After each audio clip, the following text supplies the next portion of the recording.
stuff in. I have the things loaded surprisingly difficult to get some of my, like, some of them super easy, some things surprisingly difficult to pull for him.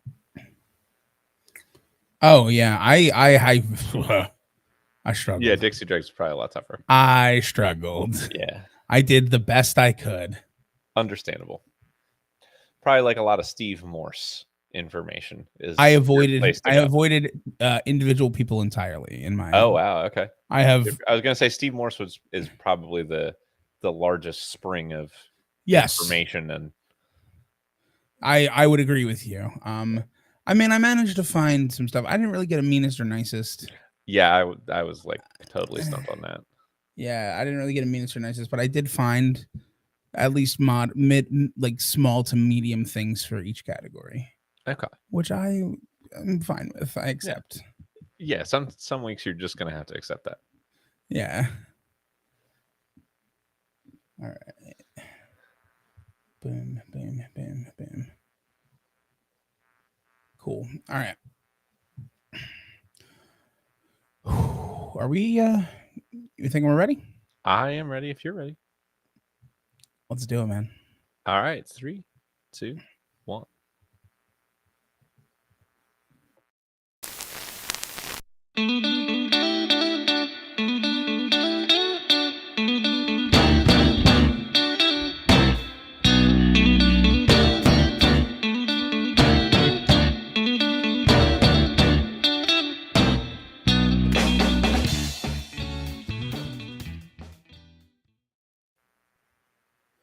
Hidely hodily, neighborino. You're just gonna like pretend like the whole singing intro is not a thing. Give me an example, man. I'm not popping right in my skull for this week. No, I guess immediately eliminate half the potential. True. Right. True. I mean, I don't know if we're necessarily and then, podcast in the sky. Well, I'll tell you before we get too far into this and before I give my hello to everybody. The song I knew the absolute best from the group that you're preferring is also an instrumental. Yeah, that of course. Yeah, that makes sense. I mean, what do you want me to go? I can't even. TotemTalks. Like, what are we doing? Hello, everybody. Welcome into another episode of Totem Talks. We're on season 6, episode 19, hanging out with you. That's right. Just the 2x2 march to the finale as we're making it. Really got to start my my data collection for you're right. Best of the Rest in the award show. But we'll get some. We'll make it work. Absolutely. A very interesting episode. Yes.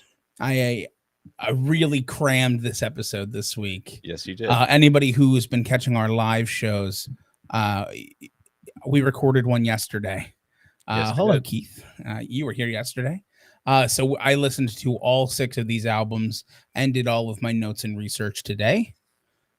Just based on crunch time, this has been a really weird, busy time for me personally and work-wise as well. And I know the same for you, Nick. So, we're just making it work. That's right. We're making it work one episode at a time. Speaking of which, you're Nick, I'm Pat. This is Totem Talks. If you're new to Totem Talks, we're a music podcast. We take 2 artists each week. We listen to 3 albums that kind of span their career. And we compare and contrast and come up with the better artist in our eventual journey to discover the greatest artist of all time. That's right. And maybe we found it this week. So why don't you tell us who we're covering this week? Yes, we are kicking things off with the Alan Parsons Project. And then we will be rolling right along to Dixie Dregs. So it is in fact, the return of Prog. As it should be for you. I know. Yes. I know that's exciting. And it is. It wasn't unexciting for me as well. Exactly. So I guess without any further ado, I'll take us into the Alan Parsons Project. Yes, so please. The Alan Parsons Project were a British rock band active between 1975 and 1990. We covered 3 albums for them. We covered Tales of Mystery and Imagination, which came out in 1976. We followed that up with Eye in the Sky from 1982. And then we wrapped it up with The Sicilian Defense, technically released in 2014, which will be a fun discussion. Yeah, that one's interesting. So I guess I should get started then. Take us away, buddy. So this first record, Tales of Mystery and Imagination, every song on it is based on either a story or a poem by Edgar Allan Poe, which I think is a very cool concept coming into the record. And I think it's very well executed with the writing and by the musicians. Like one of the first really interesting things you might notice on the second song, The Raven, is that there's use of vocoder vocals. So like the synthesized, you sing into the synthesizer and play the notes on the keyboard to get the sound. And this is actually the very first time that effect was ever used in a rock song. So hearing that on this album, that's actually like a kind of a big breakthrough. If you're not sure what I'm talking about, but the best example I can think of is Mr. Blue Sky by ELO. At the very end of the song, where it's like it sounds like a robot is saying Mr. Blue Sky. That's a robot, or that's a vocoder. Yeah. So I mean it's the whole thing is really interesting. It was included as one of the 50 albums that built Prog in Classic Rock magazine. And you get a lot of interesting stuff about it. You get kind of that push forward with electronic music. You get some very good composition here. You get also the classical influence because there's an epic, which was like the B side of the record, The Fall of the House of Usher, which opens on a longer prelude piece, which borrows from Debussy. I mean, I thought overall, while it is not, I think, the best that this group is capable of, it has all the hallmarks of what they're very good, like good compositions, good concepts. Because Alan Parsons Project is definitely a big, like, put together an idea or a concept or a base for what it's going to be. So good concept, good performances. Like the playing is all definitely above average. The vocalists they use were very good. The project is essentially Alan Parsons and Eric Wolfson. Wolfson does a lot of the singing and he's very good, but they also bring in like other guest musicians to work on a lot of their stuff to fully realize almost like a Steely Dan. And everyone who is a part of it, I think, really contributes nicely. Like, so there are no real weak points for me here. Sure. I'll tell you, just looking at it, I know Wolfson may contribute in the overall, but he contributed very little to the vocals on this album. Yeah. So he contributed a bit of the additional vocals on the final track to One in Paradise. He's also a very good keyboard player. Yeah. Sure. I took this album personally a little bit, not in a bad way, but I really like the works of Edgar Allan Poe. Like, I'm not a huge, I know I'm the one who always talks lyrics and like the lyrical poems throughout songs. I'm not a huge poem person, like written poem. It's never really struck me. I'm always more into the performance of them. Like, I like watching people perform poems. I like that, you know, I'm not really into the like slam poem of like the, you know, to one with light. Like, I'm not that kind of poem listener, but I do like when people give like dramatic readings of poems. I've watched a couple dramatic readings of Poe. And honestly, James Earl Jones on the Simpsons episode doing the Raven is actually like you're not wrong. That's a really good example, actually. And this was a combination of good and less good for me in that aspect, because the poems are more of like a jumping off point for the lyrics they use. They're not, it's not necessarily the lyrics in order, right? Which is not bad. What I did really like that they did was, I felt, as somebody who has read The Raven, read The Telltale Heart, read The Cask of Amontillado, I felt the emotions in the song that evoke in the poem. Yeah, I agree. So like the music definitely word paints a little bit of like the almost annoyance when you're listening to The Raven and you're constantly, you know, quoth the Raven nevermore. You're getting that, like that buildup of emotion.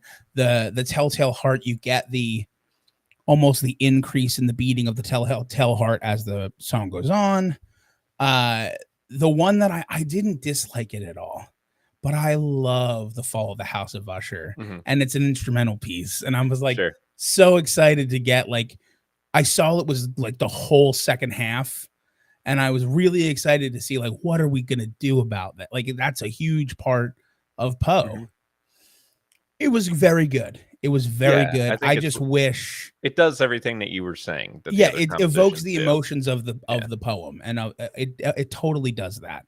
I was just like, oh, I wanted to hear like where they decided to like break up these movements in the words, and I didn't get that. But a small complaint, in the overall, because it was a really good album. I really like this concept. And I have no real bad things to say. The one thing that I didn't like love what was the many different vocalists, because the styles of singing was so different. And I thought they all did a good job. Yeah. I just maybe would have liked a slightly more consistent presence throughout the album. But I know that the Alan Parsons Project is kind of known for bringing in other people. Exactly. And I'll take us into Eye in the Sky, which starts off with my most immediately recognizable song. I was going to say, like, one of the most famous songs that people don't know they know, and they definitely know it. Yeah, which is Serious. And it is Serious. It's Serious. I want to say like the Sirius, the North Star spelling of Sirius, but for anybody who maybe doesn't know that, it's spelled like Sirius Black from Harry Potter. Correct. Either one of those, like hopefully you know one of those. I mean, you could have just said it's Sirius. No, I wanted to make them do the research on this. Okay, Nick. Fair enough. I'm not going to spell. Like, you could have made this so much easier by just spelling it. Yeah, but I'm not a speller. But I've known this song my whole life throughout many different things. The most famous thing it's from, because I'm going to talk about that later. You can talk about the most famous thing it's from. I will avoid that. I'll just continue on here to the rest of the album, which, as you mentioned, I believe, at least you mentioned to me off screen, is very good. Yes. And it absolutely holds up. I did also know Eye in the Sky. I mean, that's a very popular song in general. I would not have known either one of those was the Alan Parsons Project. Sure, but you definitely knew them when you hear them. But I know those two songs. This album does the same exact thing again, of a bunch of different vocalists coming in. You do get Eric Wolfson on Eye in the Sky, and you get him again on Silence and I for the most part, and a couple on the B-side. I noticed a little bit less of the like jarring quality, with one very weird example. Lenny Zakatek. Yeah.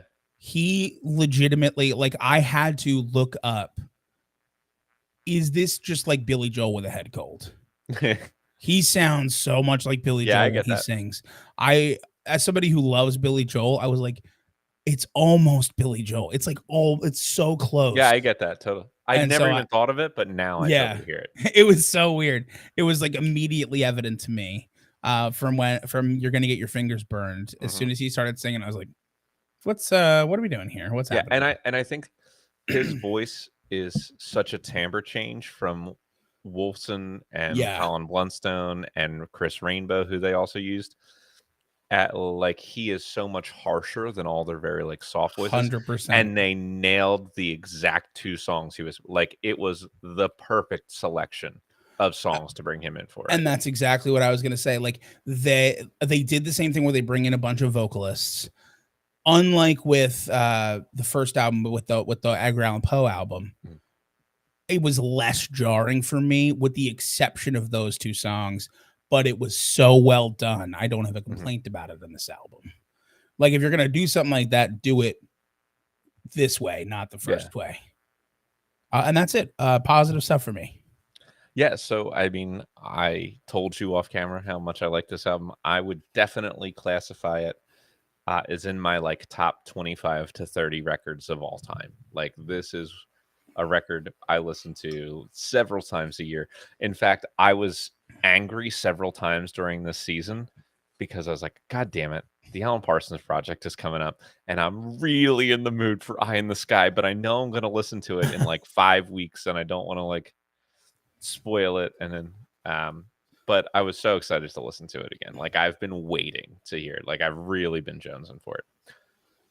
And it's such a great record, man. Now, would you rank this album in your top 25 just above or just below Oops, I Did It Again by Britney Spears? I didn't realize that it had to be directly adjacent to that record. Unfortunately, it does. Because that one's number 1, so I guess it has to be number 2. There you go. There it is. Yeah, but I mean, like, here's the thing. Like, Alan Parsons, aside from the Alan Parsons Project, is well known in the music industry as a sound engineer and producer.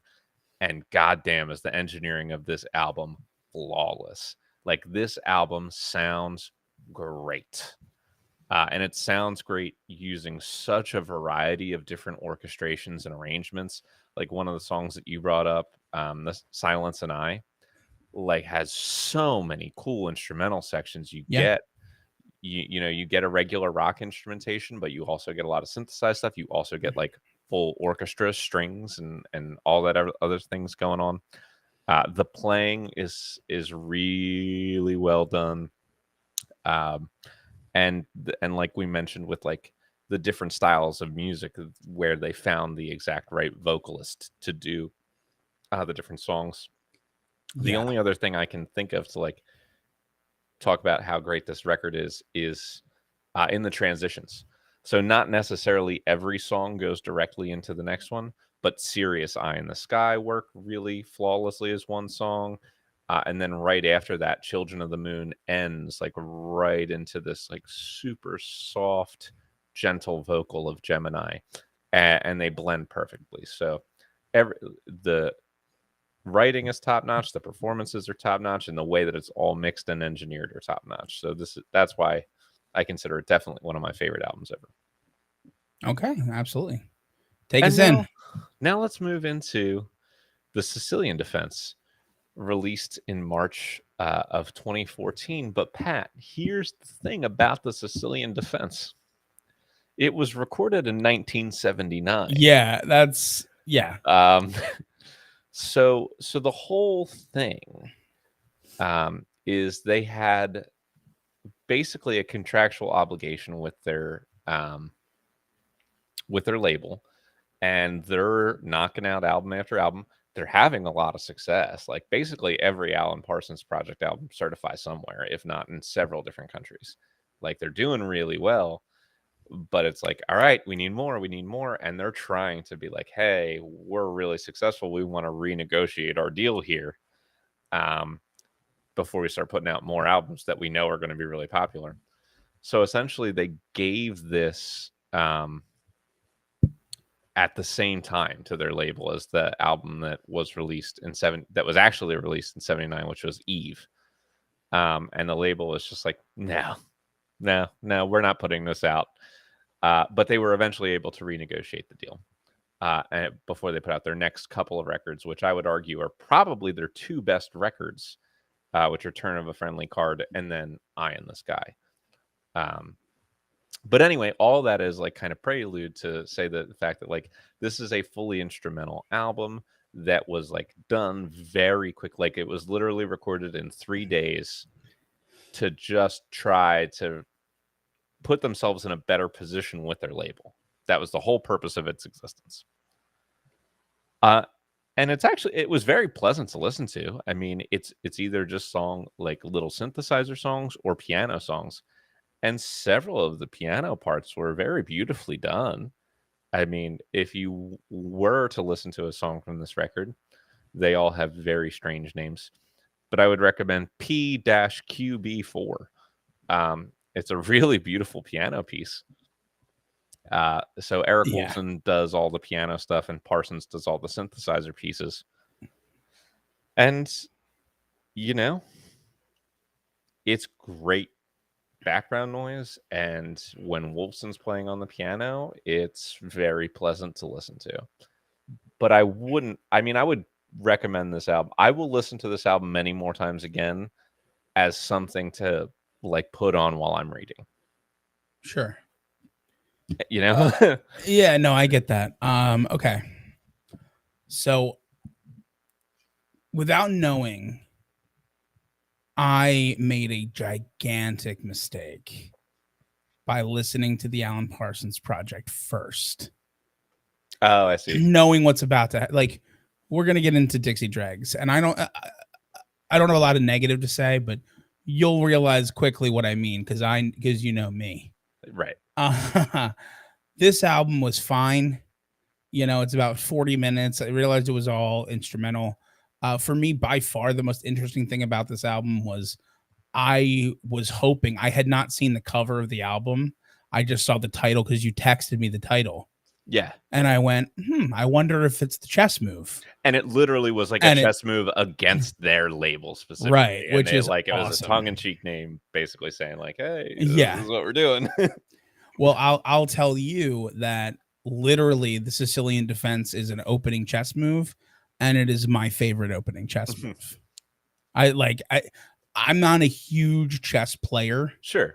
I play. I wish I could play more than I do, to be honest. I love the game, but it's one of the ones that I learned because it is a perfect combat to a very popular opening. If you're the black chess pieces, it's like the best opening you can do against a certain move, which is literally if you put pawn to e4 in the white section, it's pawn to c5 on the black section, and it just cancels everything out. It's great. Recommend to learn that. Super nerdy. I know it is, but I don't know them by letters and numbers. Which pawn from the white? Who is it in front It's the pawn in front of the king moves up 2. Moves up 2. Okay. And then you take the pawn in front of the bishop next to the queen and move that up 2. Move that up. Okay. That's the Sicilian Defense. That's what I needed to hear.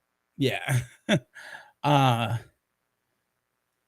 That's the most interesting part of the album for me. The rest of it, like you mentioned, it's pleasant to listen to, but you're not getting a lot of like intricacy in the music because you're not getting a ton of different instruments. Like it's not like an orchestral instrumental. Exactly. Piece. You don't get like it's these piano really intense arrangements like you did on Eye in the Sky. Like this album like really suffered to me from not having either a slew of other instruments, including strings and horns and the like, or vocals. Yeah. It needed one of those two things for me to be like really invested. Sure. So not bad, but like very mediocre to me. Sure. All right. So I will talk a little bit more about the Alan Parsons Project. Yeah, do it. And I mean, I mentioned that Alan Parsons was an extremely prolific sound engineer. He's worked with a lot of different artists that we haven't covered, some of which I still might talk about later. But where he got his start, like his first album that he worked on, as far as I can understand, was Abbey Road. Okay. Which is not a bad one to be a part of if you're going to be a part of a record. And like the first thing that you kind of worked on as an engineer was Abbey Road. Good things ahead, I would imagine. You probably are in pretty good shape, right. I would say. And he also worked on Let It Be. And that actually led to something in 2001. And so I haven't looked for this yet. It doesn't look like there's a DVD of it, which I would kill for. But it existed, and I am going to desperately try to scour the internet for it as soon as I can. In 2001 and 2002, he led a tour called A Walk Down Abbey Road. And it featured a ton of other musicians, many of which we've covered in the past, some we haven't, all playing like the first set would be a bunch of songs from those different musicians' respective careers. And the second set was like a huge list of Beatles songs. They would all do. So he had Todd Rundgren, he had Ann Wilson, he had Jack Bruce, he had Mark Farner from Grand Funk Railroad. He also had like John Entwistle, even though we haven't covered The Who yet. He's a pretty big one. But but like a ton of really awesome classic rock musicians got together under Alan Parsons to like do these tours where, let's play an Alan Parsons Project song and also a Todd Rundgren song and then a Heart song and then a Who song. And then we're going to do a whole bunch of Beatles. Like that would have been a great tour to see. That is really cool. Yeah. So if that's available anywhere, I'll update you. I'll let you know. But I'm seeing watch some it. videos. I'm seeing some cool. YouTube videos. All right. Yeah, I'm gonna check YouTube because I really want to see those performances. I'm super excited about it. So moving on to the most unique thing, and this is where I'm going to talk about Sirius because, I mean, if you were wondering, we keep talking about it. It's an instrumental piece. How do you know that you know it? It is the theme song to the '90s Chicago Bulls. So every video you've ever seen, Michael Jordan, Scottie Pippen, Dennis Rodman, all them coming out into the court, the song that's playing is Sirius by the Alan Parsons Project when you think of those things in your mind. And it's been used for a bunch of other sports teams and a lot of other media as well. But like just the fact that I don't think we've ever had a song that we've covered before that was like literally the theme song to one of the greatest sports dynasties of all time. So I don't think that seems unique. Yeah, I would agree. Yeah.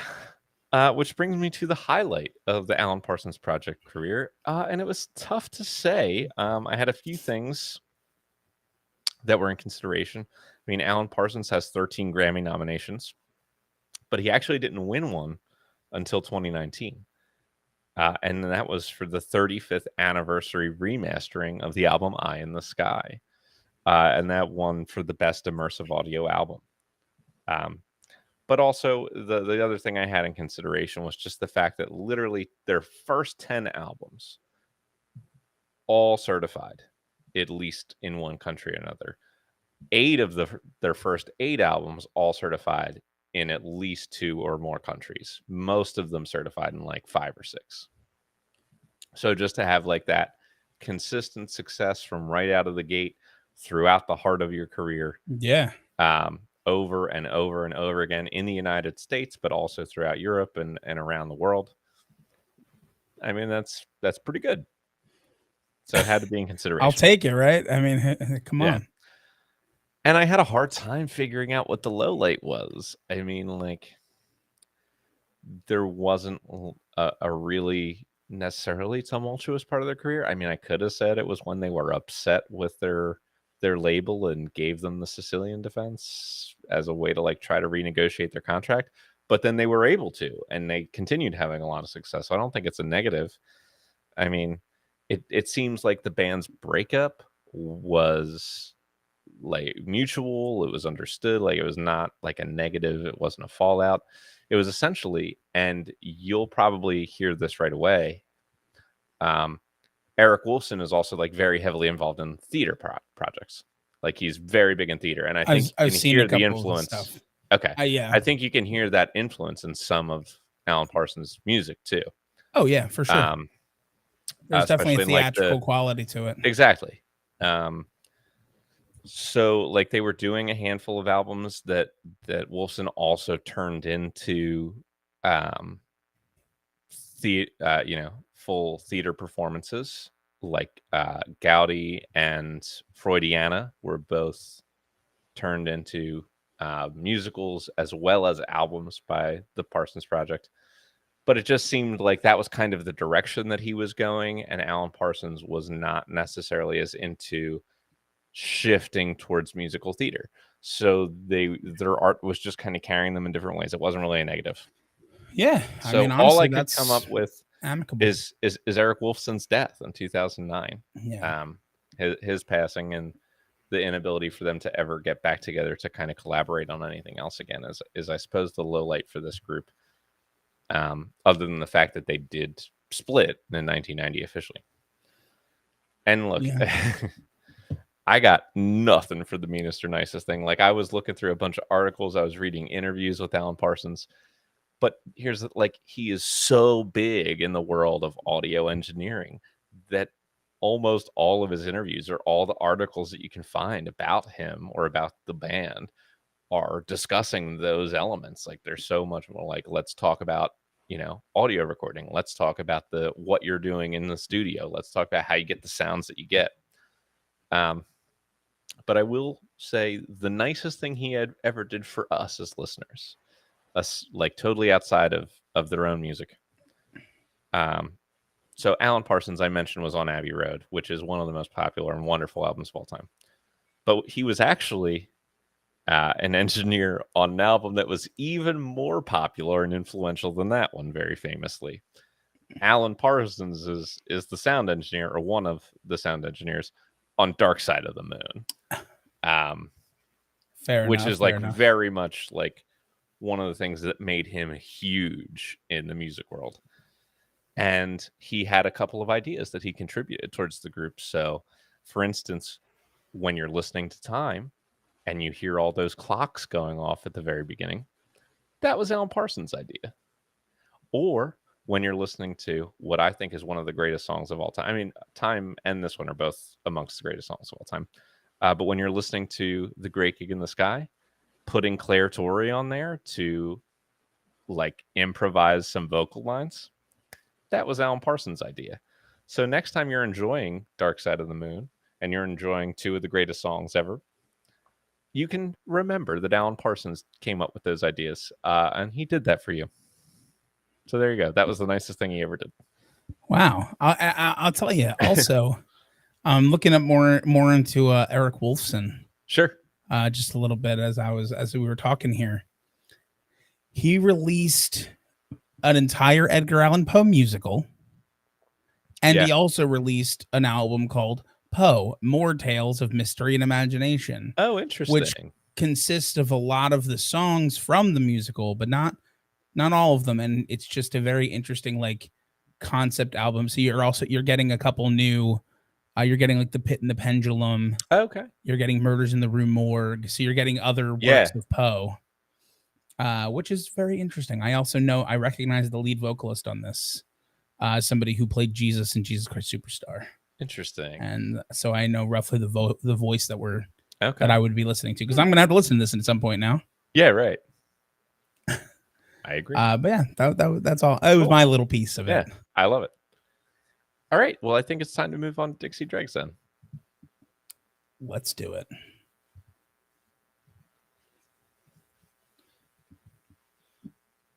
Oh, where'd you go? Right. Where'd you go? I'm here. I know, but Dixie Dregs just like disappeared from me. There we go. All right. Yeah, made a big mistake on this. Should not listen to albums in a row. Should not listen to Alan Parsons first, man. Understandable. Well, my reasoning was, I don't know what my day is going to look like, but my afternoons are typically less busy. Okay. So like if I need to be like in and out, zoning in and out, I'd rather do it to not the one I have to, not my group. I understand. Big mistake. Yeah, it's hard. Like, and I mean, because I really like Dixie Dregs, but like also when you're going up against an album as good as Eye in the Sky, that's got like pretty much everything you want, from the performances to the songwriting to the orchestration to like the differentiation and everything. Like, it does everything an album can do to pretty much hold your attention. Yeah. It's like, you know what I like? There are two albums on either side of it that I think that I equate it to in terms of like having all that like breadth there. Like it is the album that happened because Breakfast in America happened, and they kind of expanded on all of those things. And it also like sets the stage for an album like Spilt Milk by Jellyfish. Hey, you know what I mean? Like it's kind of the in between of those two things. No, I get that. I'm with you on that. And all three of those records would be in my top 25. So there you go. All after Oops, I Did It Again, though. Makes sense. All right. I'm ready when you are ready. And I am ready in 3, 2, 1. Dixie Dregs is an American rock band from Augusta, Georgia. And they were active from 1970 to 1983.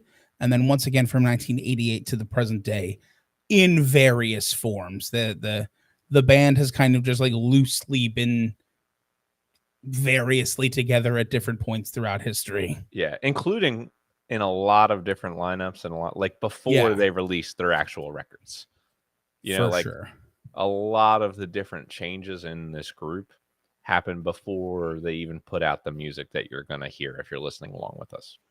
Right, and that music consists of their debut album Free Fall, which came out in 1977. We followed that up with What If from 1978. And then we took it full circle, which was released in 1994. And this was my group, so I get to go first. And this is an instrumental group. Okay. Mm-hmm. Which is what I mentioned before. I listened to the Alan Parsons Project first, which included a final album that was fully instrumental. And now we're starting with a fully instrumental group. Correct. I will be very honest with you. I mentioned this to you already, Nick. By the third album, I was extremely fatigued on fully instrumental tracks. Yeah. It's a lot. It's a lot. I wish that I had more time and didn't have to do this all in one day, because I think they would have benefited a lot. Think so from having this broken up like one album a day. Because I mean, like, other than it being fully instrumental, which is just not the kind of thing that you connect with, I'm going to just make a prediction that you don't have anything else negative to say about them other than it doesn't really match your style in terms of I'll tell you, not only compositions. Not only do I not have negatives to say, I still have positives to say. Mm-hmm. This album, the big thing from this album, so I know they're called like many different genres throughout their time. Yeah. The jazz on this album, like it's basically instrumental jazz rock. It almost feels like. Yeah, it's fusion, and it's 100% fusion. Yeah, and it is really good stuff. You can tell that they're all phenomenal players of all of their instruments. Oh yeah. So I mean, they're all absolutely bringing it in terms of everything is so tight. Everything feels really natural as they're going, which is exactly what you want. This album itself was about 41 minutes, which it by itself was not too long for me. The tracks were all pretty manageable too, and there was differences between them. So in terms of instrumental music, this is like the closest you're going to get to me. Like, it's right up my alley of enjoyment. No, the longest track was 6 minutes. It was the first track on side B, but the rest of them are hovering in that 3 range, a couple 4s, which is fine, because if you're keeping it varied and you're mixing it up for me, that's how you're keeping my attention. If you're not giving me something to like cling to lyrically with emotion. Sure. So I have only really good things to say about this first album. Pretty strong stuff. Excellent. Glad to hear it. So I'll make a comparison, although I don't necessarily think it sounds like this record. But just in terms of being like a fusion record where you're getting a lot of rock influences and a lot of jazz influences at the same time. We've listened to another album on the podcast that was like that we both loved, which was Jeff Beck's Blow by Blow. So while like their voices as musicians don't necessarily match that exactly, in terms of each song really working in and of itself, in terms of there being a variety of different approaches for each song, and each one being kind of manageable for someone who maybe doesn't even normally listen to instrumental music, this is right in line. This is right in line with that. And like you said, I mean, the musicianship on this record is off the charts. Yeah. I mean, Steve Morse is incredible as a guitarist, but he also plays banjo and keyboards on this. I really, really love the use of violin in this group. I think that is the thing that stands out the most about them, is their use of violin. And that's Alan Sloan. Sure. Yeah, and that's really big. Alan Sloan really nails it. But there are times when each one of these artists kind of shows you what they're able to do. So you get good things from all the musicians. And as I'm kind of reading the influences of this group, the 2 main ones that they listed are the Allman Brothers Band and the Mahavishnu Orchestra. And I am a person who loves both of those groups. And I'm also someone who, listening to Dixie Dregs, this is not my first time listening to them, I totally hear both of those influences, because it's not just, and I'll say this kind of going into What If too, it's not just jazz rock, but they pull those influences from blues, southern rock, almost like a little bluegrass at times. And I think as you go into What If, like, all of that stuff is just kind of getting stronger as they're getting a little bit more used to playing with each other, as they're writing together more as a group, as they're cutting their teeth as songwriters. I think this album, as much as I really enjoyed the first one, is maybe a hair better, just because it takes everything that made the first album good and continues to grow with it. Like, you're getting virtuosic performances, but they're happening within manageable individual songs, which are really nicely arranged. Like, there's a good mix of arranged parts and solo sections where the players get to kind of show off and do their own thing. So again, I think Dixie Dregs really nails it on the second record too. Yeah, and listen, I agree with a lot of what you're saying. One thing I do want to point out, you did bring up the Jeff Beck group. Mm-hmm. And if anybody remembers my responses to the Jeff Beck group or happens to listen to that episode after this, the one thing that I don't get that I got from the Jeff Beck group in terms of instrumental stuff is Jeff Beck's guitar work had a very particular skill to almost not need lyrics. Yeah, he perfectly emoted with the instrument. Yeah. And I do think the emotions shine through a little bit clearer for me on the second record. Oh, I agree with you. The emotions shine through, but it's more of like when you're listening to like classical music, mm-hmm. or even if you're listening to opera, so you don't recognize, you don't speak the language typically. Right. You almost have to really actively listen to pick up the emotion and the emotional changes, and like the when it starts to really get sad and there's melancholy, or when it's upbeat and happy, or like the in-betweens. Whereas with Jeff Beck, like, he might as well have been singing to me, I felt. Yeah, no, so it's a slight difference, but I do understand what you're saying. I mean, I think that's just the difference. Like, they're two virtuosic guitarists. I mean, Jeff Beck and Steve Morse are both pretty much at the top of the game, but there is something like that particular skill that Beck has of like almost emulating a vocalist with what he can do. Yeah, Steve Morse is incredible, and we'll talk about, I did not use the 6 degrees that I could have, which is he was a part of Deep Purple. Deep Purple for a long time. Yeah. I wanted to talk about it because it's, obviously that's where I knew him from previously. He is heavily involved in all of the writing and composing for this group, and obviously he's one of the main melodic instruments in the group as well. The second album is just as good as the first for me. The only reason I'm not going to say better, it's close, because I do agree with your saying in the maturity, but it's like it's shorter by a couple minutes, and there's less songs, which means a couple of these songs are starting to creep into like 7.5 range. And that's like just at the cusp of like, by the time that song's over, I'm ready for the next song, which didn't happen on the first album.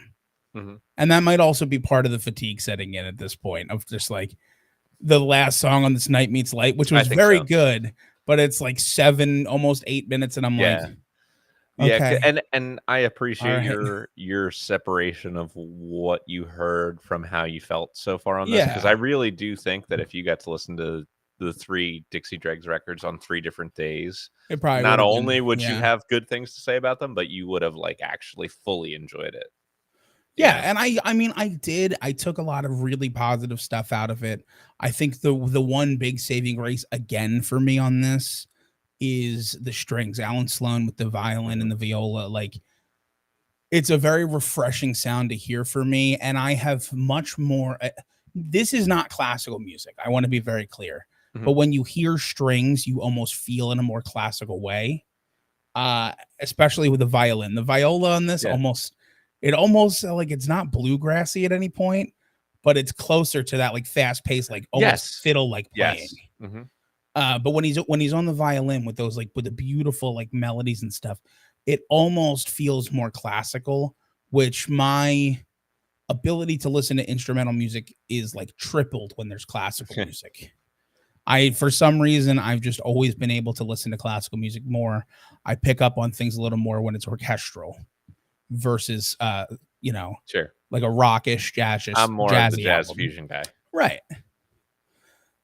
But I don't have anything negative to say except for the fact that like by the end of this album, yeah, I was just like, all right, we have another album. We can do this.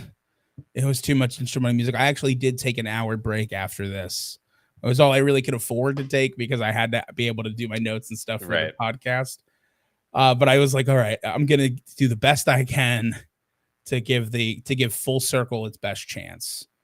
And I did. So Full Circle is obviously we go from 1978 to 1994, and we're in a zone here where the album has a very different sound yet the same, if that makes sense. So we're talking like, I was very interested in the differences when it first started with Aftershock and Perpetual Reality, and by Calcutta, I'm just like, okay, I'm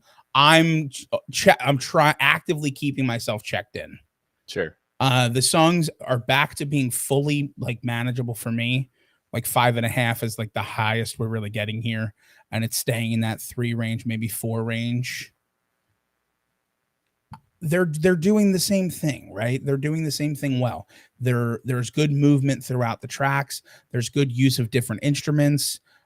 Jerry Goodman's now on the violin. I didn't hear too much of a drop off in violin quality. No. It just felt like we're writing our style of music. Right. It's a good showing of it. Another potential 6 degrees that I did not use was they did cover Shapes of Things by the Yardbirds. Yeah. Which was a good cover, and I recognized it. And that's it. I'm gonna tell you that I wish there were vocals. Sure. I figured that you on would. Something. I wish I could hear singing at some point. I like to sing. I am a singer. Yeah. I like to hear vocals and lyrics. And I knew you would. So that's where I appreciate you getting through this week. And look, I don't have a ton to add. Like, I really like this record because I really like all Dixie Dregs records. I mean, like, for me, listening to a fully instrumental album, if it's really well written and arranged, if it's incredibly performed, like, I'm good. That's kind of all I need. And actually, the thing is about Dixie Dregs is because I knew of their existence as a fully instrumental band. You know, the first 5 or 6 times that I listened to their records was all just like as background music. So, because I always like to have music on while I'm reading, like it's just nice background for me. And I really appreciated the chance to focus in it. And you know, I feel like there's sometimes where instrumental music can suffer for that. When you're really focusing in instead of letting it be the background. I don't think that Dixie Dregs suffers from that because I think the arrangements are so well done and so tightly played, and the instrumentalists, the musicians, are just so phenomenal to listen to work that it was just one of those instances where I was really glad to focus more on this music on the last listen through instead of letting it kind of hang out in the background. I like the group even more than I did before. Okay. Hey, awesome. Yes. I got some stuff to say. All right. So I was interested in trying to find stuff about this band. It was difficult for me to get our like list done. You know, it was just a little tough for me. Understandable. The unique thing that I have to say about them is it was so weird to find out. So they're fully instrumental, right? Except on one album, there's 2 songs with vocals. That's so weird and random to me. So that's their 1982 album, Industry Standard, has 2 vocals. So they have Crank It Up and Riding High. And they have two different vocalists. So for Crank It Up, they have Alex Ligertwood. And for Riding High, they have Patrick Simmons come in. And Patrick Simmons is, of course, of the Doobie Brothers. And Alex Ligertwood is a Scottish singer himself. And so, like, which I think I'm pronouncing that wrong. I think it's like Ligertwood. That's all right.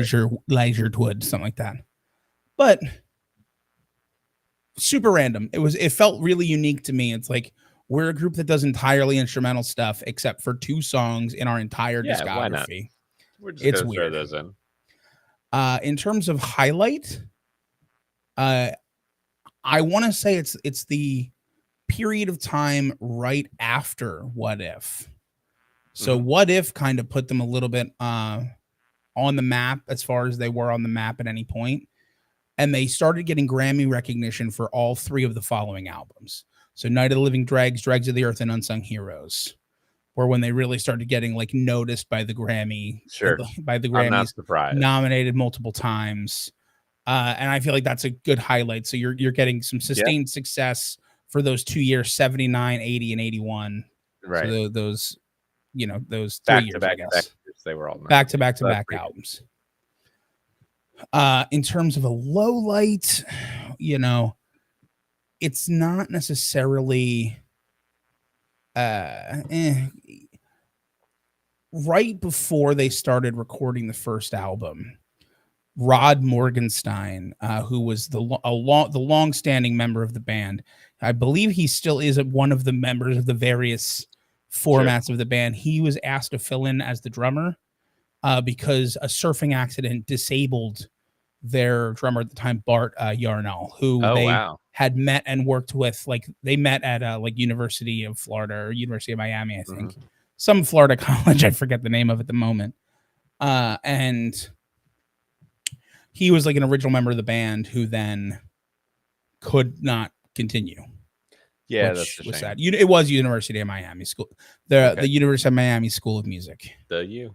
Yeah, so that happened. So that was a pretty low light for them. It was very early on in their career. Obviously, it ended up working out before they even recorded. They recorded their first record. Yeah, it was during at the time of recording. They had worked with because the University of Miami has hosted a ton of very popular musicians in their day, including Jaco Pastorius and stuff. Yeah, he's also pretty good. pretty famous guy. Good. Also a jazz fusion musician. Yeah, well, that makes sense. But yeah, so that happened. Sure.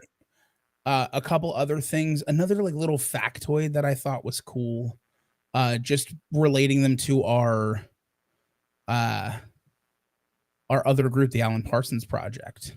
Yeah. So they had signed with Capricorn Records. And then in 1979, Capricorn Records just declared bankruptcy. And so they signed at that point with Arista Records, who was the record company who just released all the Alan Parsons Project we listened to today. So I thought that was cool. I was like, oh, back to Arista Records. In terms of a 6 Degrees, what I ended up with. So obviously I had mentioned they were Steve on the Morse. same label as yeah, right. I did mention the Alan Parsons Project connection. I mentioned the Steve Morse being in Deep Purple. Right. I mentioned the Yardbirds cover.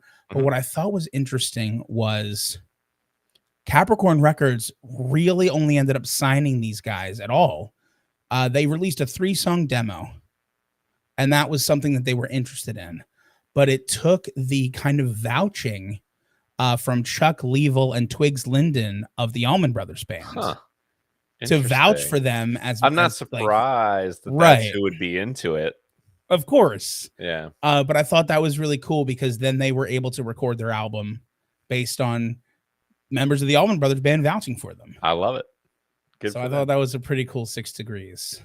I love it. And then in terms of highlights and lowlights, I really couldn't find anything. This group has been moderately successful, but in a zone where fame doesn't necessarily reach you. Yeah. And so there's not a ton of auxiliary information about their charity works or controversies that I'm not really seeing. Yeah, I agree.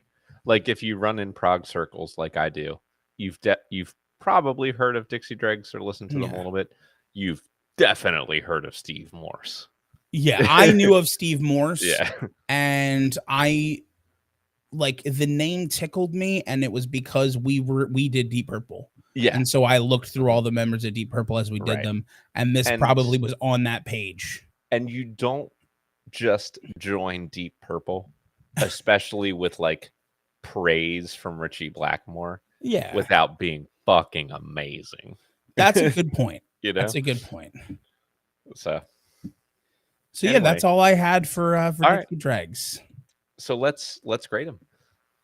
And here's the thing: cultural impact, I think, is where we're going to see the biggest difference. Well, that's maybe poetic count. Yeah, we're going to see some differences. We're going to see some differences here. Look, Alan Parsons Project is probably above average. Dixie Dregs are significantly below. But the Alan Parsons Project, I mean, how do you take a group that was going gold or platinum in like 4 or 5 different countries around the world, album after album after album after album, fronted by a guy who is like one of the most famous music engineers in history? Like, there are definitely like a handful of those top 40 hits, but like just really, really consistent album sales, like a strong popular support throughout their career, basically. Sure. I will say, I don't think the Alan Parsons Project itself necessarily falls into like a household name category. Alan Parsons, I think, is Alan Parsons is close. He definitely is a name that is recognized in music households. Definitely. But I'm talking like, if you've ever seen, I forget which Austin Powers movie it is, where Dr. Evil is like, and Dr. Alan Parsons directed this we call it the Alan Parsons Project. Good. Yeah, I mean, there are little things like that. Was the first time I ever heard of the Alan Parsons Project. It's probably watching those movies. I would assume the same thing for me as well. Yeah. It's hard. Like, I can't remember the exact moment, but that's probably it for me. That's when I first heard of them. Once I started listening to them, I really enjoyed them, and I'm a big fan. But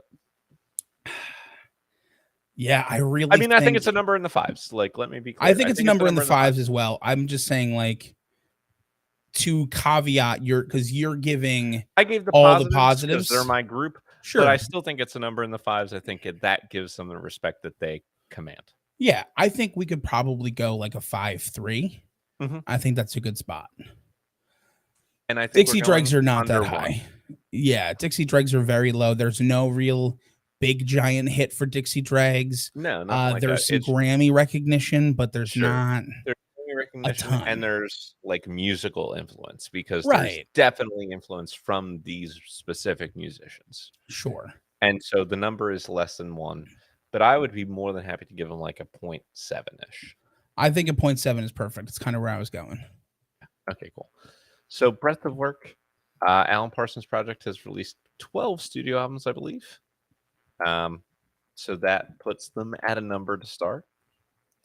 And they have also sold pretty well. I think we noticed that they do have 3 American Platinums and 3, American Golds, and also a bunch of Platinum and Gold and Silvers from all over in a bunch of other countries. We're definitely in the adding above 5.8 category here. The 5.8 is where they start. I think they're probably a group that's looking at around a 6. Okay, yeah, we can start them at a 6. And then it comes to how many points we're going to give. And like, I'm going to give points to the Alan Parsons Project, man. I'm a big fan. Like, I know that the last album we listened to was not exactly on par with the first 2, but it is the only one like that. And I've listened to a ton of the other ones, which I love. Sure. And like kind of knowing the story behind the last one, which I also thought was like an enjoyable album to listen to. It just was kind of like background noisy. I'm going to give them a 0.4. Like, I like the Alan Parsons Project. If I was putting together a list of my top, like, just like I put Eye in the Sky on my top 25 to 30 albums. If I was putting together a list of my top 25 or 30 bands I like to listen to, Alan Parsons Project is probably creeping near the end of that. Okay. So I'm putting them with a 0.4. Yeah, right. Is that right above or below Sleepy Time Gorilla Museum? It is in relation to them. Okay, understood. Listen, here's my thing. I came into this with less. I don't like when I say bias. I don't mean bias. I don't think you're being No. biased I at mean, all. like, But like obviously, less we're opinion. both biased in everything that we Well, say, yeah, but we try to like ground ourselves in some right. things. And But obviously, it's a show about what our opinions and feelings are. sure, I'm just saying. I came into Alan Parsons Project Not with knowing less anything. opinion Right. I already in had a the strong love immediacy. for them. So I liked the first album a lot. Hmm. I liked the concept of it. Again, I mentioned a little bit of my issue with the execution of it. Yeah. But I liked the concept. I liked the second album was a strength for me, and the third album was a big miss for me. Sure. It took a lot of the things I liked about the first two albums and just didn't have them. Hmm.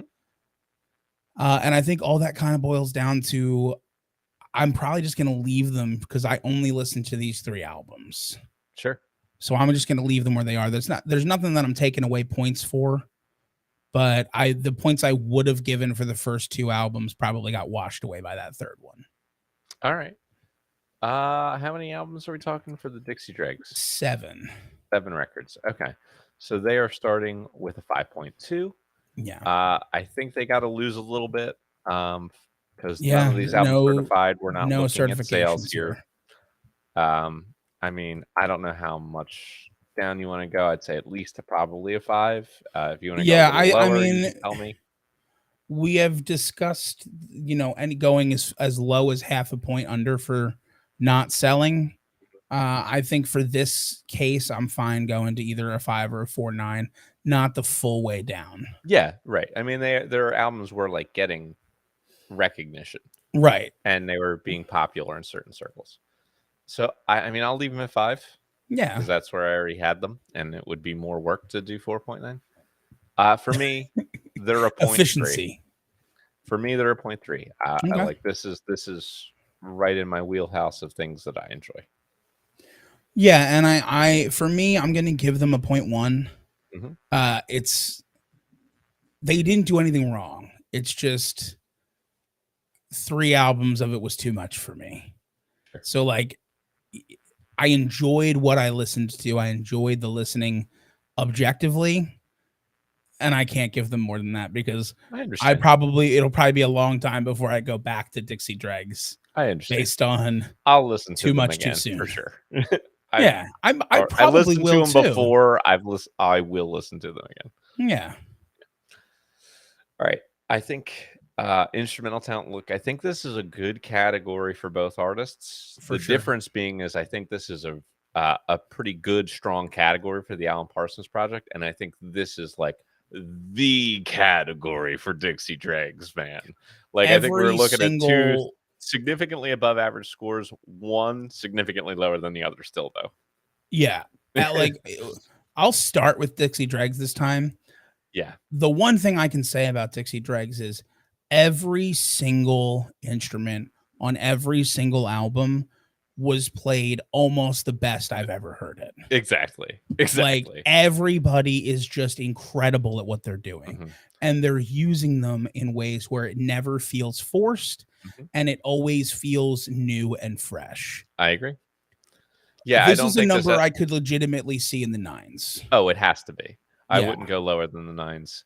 I think it has to be in here. I mean, like the band is like referred to as a virtuosic group. Just to like throw a little bit of extra facts out here, like Steve Morse in Guitar Player magazine has a poll every year of who's the best overall guitarist in the world. He won it 5 years in a row. Okay. So he was qualified for what they call the Guitar Player Hall of Fame. There are only 2 other people in it, and they're Steve Howe from Yes and Eric Johnson. So, like when you're in that category, that's a pretty good category to be in. It's hard to argue that any of these musicians are not just like top of the line virtuosic musicians. Yes, there's a lot of turnover, but I still think this number still has to be at least like a 9.6 or a 9.7. Like there's just no way around it. I think that's a good spot to be in. I mean, looking at the group, looking at the lineups, I'm totally comfortable putting them at the 9.6. All right. I think it's a great spot. I think you lose a little bit for me because you don't include a vocalist at all. I understand. What they brought, like what they they brought was had the incredible. duty to bring what they brought Sure. with the musicians they had, and each one of them was out of this world. Yep. I fully agree. Yeah. And here's the Alan Parsons Project. Again, you are looking at like really well played on records, like some tough arrangements that are Yeah. played beautifully. I think that instead of a lot of different vocalists, but all strong vocalists, I think we're looking at a number more around like a 7 or so for the Alan Parsons Project, because they're not playing as like virtuosically or as intensely as Dixie Dregs, but still like something that shows that they are a cut above the average. Like they're very good. Yeah, I think that's a really good spot. I was thinking around a 7. For me, the vocals on the first album, while good, were a little jarring in terms of the overall tone of the songs. Sure. That's a problem they fixed in What If, and then obviously didn't have in the third album. Yeah. Right. I think that again, there was maybe less showcase ability, like less time with which to really showcase each individual instrument. So I think you lose some there. But everything's done at a very high level. Yeah, nothing. It's still significantly above average, but I do think in the lower end of the 7s for me. Yeah. So I'm okay with like a 7-1, honestly. Let's do it. I love it. And look, I think songwriting is the last strength that these groups share. You're definitely like, regardless of how you feel about style, you are hearing some like very intense arrangements and orchestrations, a variety of instrumentation, a variety of different styles or genres of music being pulled from to get the final sound. Look, I mean, like, putting aside the Sicilian Defense, Alan Parsons Project is a group that I'm talking about as being like one of our best arranging groups that we talk about on the show. Sure. Like they're very high for me. And I'm fully understanding that. Now, obviously, we're not going to be able to really put aside the Sicilian Defense. Yeah, it's going to subtract some. It's going to subtract some, but like I wouldn't be mad if this was still their highest score. You know what I mean? I understand. I don't necessarily disagree with you. Yeah. I think What If is a really good showcase of an album that can feel cohesive yet have every mean song. Eye in the Sky. That's what. Yeah. What if Eye in the Sky. The second album by Dixie Dregs. Eye in the Sky. Yeah. I was reading the title for What If on my notes. But yeah, Eye in the Sky is a really good example of an album that can feel cohesive, but each song is different. Like there are blending together of a couple of the tracks. Complex in and of itself. I think having a number in the probably still the lower 7s for me. Okay. Because I would maybe be over a 7.5, but I have to take away at least a couple point somethings for that last album. The number that I was thinking was around a 7.7. So average me. So if you're thinking a 7.7, including the last album, right. I was probably like a 7.3. So let's do a 7.5. It is. And here's like Dixie Dregs. They maybe don't try to tackle as many varieties of instrumentation, and they don't arrange for vocals. So that is where I will take away relative to the Alan Parsons Project. They don't arrange for vocals, which obviously I wish they did. What I will say is, for a group that doesn't arrange anything for vocals, I do get a ton of different stylings from them. I get the jazz fusion. I get like the almost upbeat Southern rock bluegrassy at points. I get like the straight up rock that you're getting in a couple of these. You're getting a ton of different stylings. Yeah, I think everything that they don't have that the Alan Parsons Project has, they do kind of make up for in like things that they are in fact stronger in. And I would again be okay with I'd be okay with another score here that was like around a 7. I think they definitely belong in the 7s. Yeah, I think it's a good score. I think maybe if you want to go a little bit under Alan Parsons, because they never really arranged for vocals except for 2 songs in the whole collection, I'll give them the 7.4 so that they're a little under. And we'll move on to Poetic Talent. I'm just going to give the obligatory. Should I give a 0.2 because Dixie Dregs had 2 songs with lyrics? No, it's 2 songs out of their entire discography. It's a 0.1. Just a 0.1. Even if they're the best lyrics I've ever heard in my life, volumetrically, it's still got to be a 0.1. Fair enough. So point one, they get now. Alan Parsons Project, on the other hand, I mean, they have one instrumental album in their discography of 12 albums. Yes, They have enough they lyrics that have. I think they should be graded on probably the quality of their lyrics, which, at least in Eye in the Sky, I think is above average for sure. Now, here's the thing, okay? Hmm. I don't disagree with you that they should be graded on their lyrics. Hmm. What I will say is, on all of the albums that I kind of peeked at, and definitely the ones we listened to, there is still multiple instrumental selections. Yes. So they're yes. not writing like a ton of lyrical songs. It's not like I mean, it's not like there's every like song has lyrics in minutes. there. 5 minutes of Eye in the Sky is instrumental. Right. Sure. The lyrics on the album are good though. Like the lyrics they're genuinely on the album above average. are good. I'm with you on that. I mean, I will say, yeah. I mean, there's definitely a lot of instrumental stuff, man. I mean, look, I'm not arguing for like a super high score or a score no, that no, was no, out me of the neither. fives or I anything know. like that. But I'm just trying saying, to say, like, like, they taking have it a into lot of songs consideration. that do have lyrics, and Also, those lyrics are 5 or like Old and Wise is really good. The Silence and I is really good. Gemini is really good. Eye in the Sky is good. Like all these songs are above average lyrically to me. I understand. I'm trying to balance it with not only is there like out of the 3 albums we listened to, there's one that's entirely instrumental and one where all of the lyrics are based off of Edgar Allan Poe poems. Sure, but they're not They're like it's not they're like they just took the rearranged. poems and Sure, I understand, and they wrote all the lyrics on I'm not iRobot, arguing. Pyramid, Eve, Turn of a Friendly Card, Ammonia Avenue. Like those are Sure. all. Again, the difference between us here is like you have an intimate knowledge of their entire discography, Right, yeah. and I'm trying to keep it a little bit closer to the albums we listened to, just a bit. And like my number is over 5, but it's not a lot over 5. It's Sure. not over 5.5. I'm just like saying that it deserves to be in the 5s. I understand. I'm willing to acquiesce to you a little bit. I'm just letting you know, for me, I've listened to 3 albums from them, one of which was based on the works of Edgar Allan Poe. Sure. All of the lyrics are based on that, even if they're, rearranged. Right. It's still lines of those poems. Sure. One album that's entirely instrumental, one album that has at least 2 instrumental songs, and the lyrics on that album are good. Yeah. But the other stuff combined, just with those 3 albums, like I'm in like the high 3s based on volume.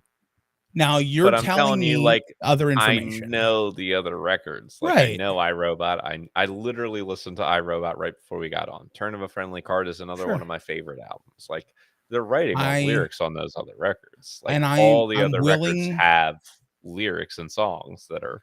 I'm willing to come up a lot from where I am.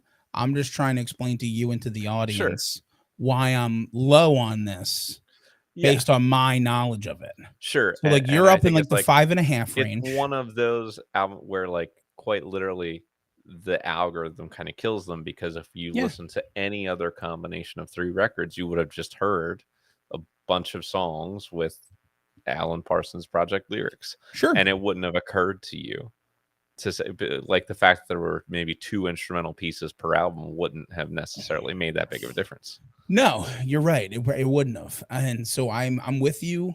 Like I'm willing to go from like, so I'm probably, again, just based on my knowledge without you having said anything, I would be arguing like in the 3s, the higher 3s. So you wanted like a 5.5. Correct. And I'm willing to come up to like a 5.1. Sure. I'm willing to like come all the way up, way above the averaging between us, knowing that you have more experience with this group. Excellent. Now, I don't know if there is X factor here, because the only thing I can think of is just like the prominence of Alan Parsons as a musical engineer, as just like a person who does a lot of work. Do you want a 6 Yes. Degrees of Totem Talks for the Alan Parsons Project that I'm so sad you didn't talk about? Oh, go ahead. This is I've been waiting to talk about this because I read this while I was reading the stuff on the album. No, go ahead. So the first album, Tales of Mystery and Imagination. Mm-hmm. You know who made the album's cover art? Go ahead. Our boy Storm Thorgerson. Ah, Storm Thorgerson. Yeah, like good old Storm. What a guy. We love Storm Thorgerson here on the pod. There is also, just for the record, on their album Stereotomy, there is one lead vocal by Gary Brooker. Hey, there we go. Yeah. So another 6 degrees. How many degrees can we find? From Alan Parsons? A lot. Right. Here's what I'll say. Realistically, I don't think either one of these groups on the group itself deserves X Factor. You could give Alan Parsons and Steve Morse X Factor themselves. Mm-hmm. I'm fine not doing it for either and moving on. All right. Well, in that case, I have final scores. Do it. And winning this week boom, is the Alan Parsons Project with a 31.4. Yeah. That makes sense.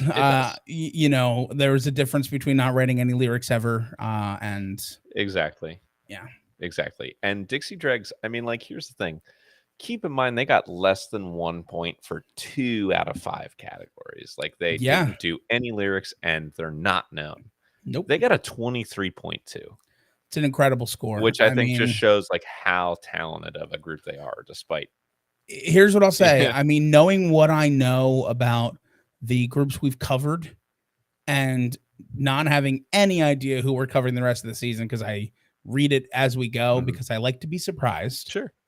I feel like we're going to end up talking about Dixie Dregs again at the end of the season. Yeah. Oh, I would be very surprised. We're going to be talking about both of these groups again at the end of the season. I'm just going to go ahead and take all the suspense out of it for you. Oh, well, we might be talking about even Alan if I Parsons pick them both. Well, we might be talking about Alan Parsons Project in Best of the Rest.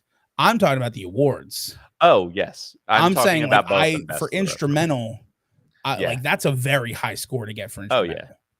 So I would be surprised if we don't talk about them again. They're going to be very near the top, if not at the top. And we've had like a very intense instrumental season, honestly. Like with the Hendrix Experience and with Jackie Wilson's vocals and with Rush, Amy Winehouse's vocals. Like we've had a lot of very high scores. Why you got to bring her up, man? Come on. I'm sorry. I'm just talking about how good things have been. I know. I'm excited. I get to listen to that album we talked about last week. Yeah. If you're listening tomorrow in real life. Yeah. So I'm pumped. Agreed. So I guess just stick with us next week because like we got 2 pretty big classic rock acts going at it. That's going to be fun. It should be a good time.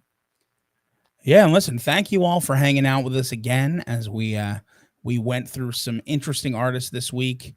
It's been a really fun season. If you're enjoying the new season with the new format, would love for you to let us know. If you've only listened to this season with the new format, why don't you check out the other episodes? Check out check out some other seasons. We used to do 3 artists. We used to do 3 artists, and it was a lot more intense for us as listeners to be going through 9 albums and discussing 3 artists. And I think for at least me, I mean, I'm not going to speak for you right now, Nick. I really like having pared it down to 2. I agree. I think it works a lot better. To change things to just make it like a direct head-to-head matchup. Right. Like I find it a lot better. We're relating the artists a little closer. You know, there's a little bit more to discuss and compare and contrast. I really like the new format. But if you have a dissenting opinion in the audience, let us know. Give us a listen. Give 1 or 2 of the old episodes a listen again, just to kind of get it back in your brain. Let us know. We can always bring back aspects. We can maybe try other ideas. We're always interested in growing as we go. Absolutely. And if you are enjoying us, stay tuned for other podcast projects in the works. Yes. I don't want to say too much now. We did release an episode and then the world kind of stopped us from being able to do that. But we plan on coming back to other projects that aren't necessarily music related. Correct. So if you have any thoughts on that, or even any ideas of things you'd like us to talk about, let us know. Hit us up in any type of comments you can find us. You can find us on Instagram. You can find us on I guess probably Twitter. I don't know if I ever made a Twitter. No such thing. There's no such thing. Oh yeah, X. Don't go there. We don't go there. But you can find us on Instagram. You can find us on YouTube, and you can hang out with us. It's all Totem Podcast Network and or Totem Talks. You'll find us in any of those places. So go ahead and check us out and listen to our other stuff, and have a great day. Done. Nailed it. Oh man. Okay. That's 2 strong Prog episodes from Pat in a row. Listen, man, I'm not anti-Prog. I know. See, I have like really guided you in nicely. No, I'll tell you what you've done. You, whether you know it or not, have gotten less like defensive of Prog, which is really helped me to not have to feel like I have to try to keep us level. Sure. So therefore, like, if you're being much more reasonable, like, not that you're unreasonable, but if we you gave high scores, and we thought did. They were reasonable scores to give. We did, but I'm saying, like, I felt like previously you were just like, these need to be the highest scores every time. And I think you have been much more like, I see where their shortcomings are, which I like. It has really helped me. As you're more willing to talk about the shortcomings, I'm more willing and able to talk about the things I really like. It opens both of us up to that, which is good. I think it really helps. Yes, it's what I want you to enjoy it. I want you. Yeah, and I definitely enjoyed the listening. It's just like the week worked out the way the week had to work out, right? So like I know why it happened. I wish I didn't have to listen to them all today. I would have probably enjoyed Dixie Dregs a lot more. Yeah, I think so too. Because they're very good. Like, it's very enjoyable stuff. Exactly. It was just too much pure instrumental music for me. I'm like, all right, I need to change it up a little bit. Yeah. But, you know, a small price to pay. Yeah. Do you have a preference for next week's artists? Let me look at them. It's Foreigner and Wings. I'm assuming you want Wings. I could go either way, but if you're asking for Foreigner, you may have them. I don't care either way, so I'll let you take Wings and I'll take Foreigner. Very good. I'm very much in either one of them would be fine for me. Yeah, I think so too. I know off the top of my head one song from each. I'm sure I know more than one song from each. You probably know like 15 Foreigner songs. Sure, I probably do, and I probably know more than one Wing song as well. But I'm saying, like, sure that you do. Like Foreigner, let me just go off the top of my head, like not looking anything up. Cold as Ice, Double Vision, yeah, Hot Blooded, Blue Morning, Blue Day. There's there's like a fucking Say You Will. Well, now I need to look up if the song I was thinking of is even Say You Will, Say You Will. Dirty White Boy. I was scared because I was like, I thought of the title of one Foreigner song, and you have not yet said it, which is Jukebox Hero. Jukebox Hero, yeah. Jukebox I was Hero, like, I know. Well, yeah, so I know a lot of those now. But I was saying, so like, based many on Foreigner songs. Yeah, and I know listen. I'm aware of some of my proclivities for how I'll feel about Foreigner and Wings. But I was like, Feels Like the First Time, Head Games. Yeah. Did I say Double Vision? Yes. Yeah. You did. Yeah, but I was like, off the top of my head, I know Jukebox Hero and I know Band on the Run. And obviously I know the rest of those that you met. It's funny, Jukebox Hero wouldn't have even been the first Foreigner song. I thought I would have said it was Cold on as Ice. It was on Guitar Hero. Yeah, but I think like in terms of just like radio play and the things that people knew before Guitar Hero. What do you think happened more in my life? I listened to classic rock radio as a child, or I played Guitar Hero every day as a child. I mean, I lived for classic rock radio. Sure, that's fine. Oh, but Waiting for a Girl Like You. I want to know what love is. I want to know what love is. Long, Long Way from Home is a good one. I want to know me, and I want to feel it.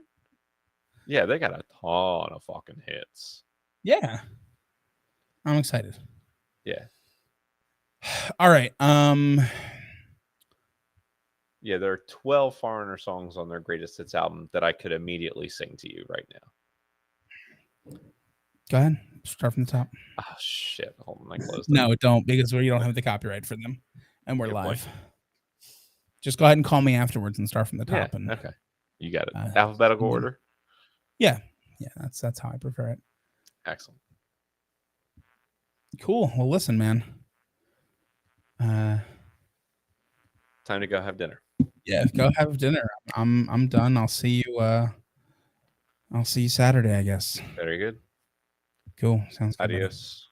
Buddy. Adios. All right, peeps. I'm going to sign off as well. Thank you once again for hanging out with us. Always a good time to get people on the live show. And if any of our live listeners have any clue on how we could improve the live show, please feel free to let us know. Just like we want to improve the podcast overall. You know, we want to try to make it fun and interesting for our live people as well.